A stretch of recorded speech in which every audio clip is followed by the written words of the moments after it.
NBC's Ken Delaney, who is outside the courthouse here in Washington. Ken, it appears we know more about Paul Manafort. He's pleaded guilty. He's reached a deal.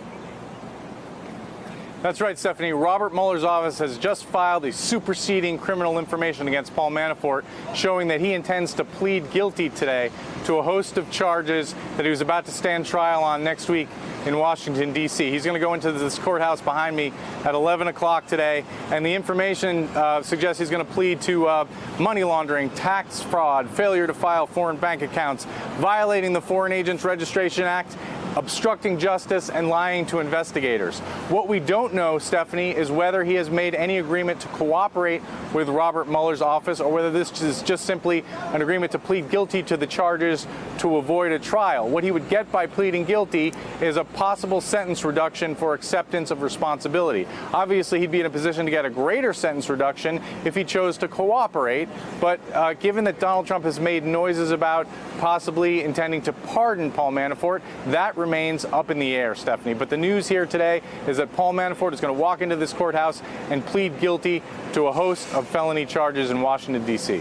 Okay, and just to remind our audience, Paul Manafort, of course, one-time campaign chair of Donald Trump, right around the time when the RNC took place. Walk us through this. The sentence that Paul Manafort has already been given in Virginia several weeks ago, what does it do to that?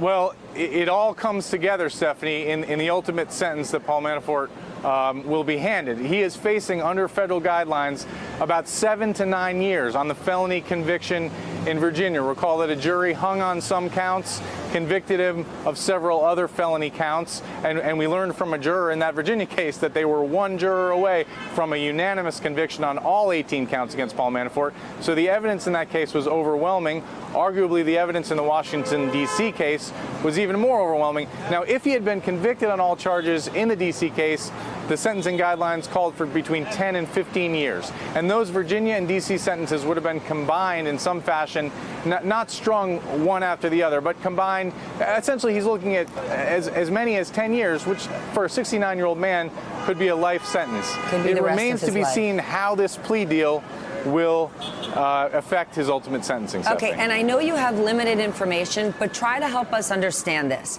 If he makes a plea deal without cooperating means he has not flipped on the president or anyone else who may be tied to the president and the campaign. If that is the case, could we then draw a line to maybe there's some sort of joint defense agreement? Maybe there is a pardon in the president's pocket, because as we've heard the president, even in the last few weeks, give Paul Manafort credit for not being a guy who talks, say he's a good guy who's gotten a raw deal. Well, you raise a really good point. Rudy Giuliani, the president's lawyer, said yesterday that there was a joint defense agreement between the president's lawyers and Manafort's lawyers.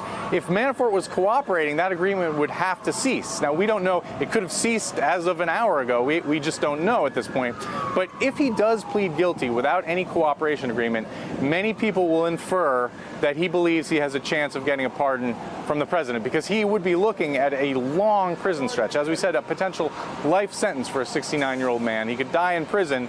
It's hard to believe that he would just accept that without cutting the best deal he could, unless he thought there was a chance that the president would either pardon him or commute his sentence, Stephanie. Hey there, I'm Chris Hayes from MSNBC. Thanks for watching MSNBC on YouTube. If you want to keep up to date with the videos we're putting out, you can click subscribe just below me, or click over on this list to see lots of other great videos.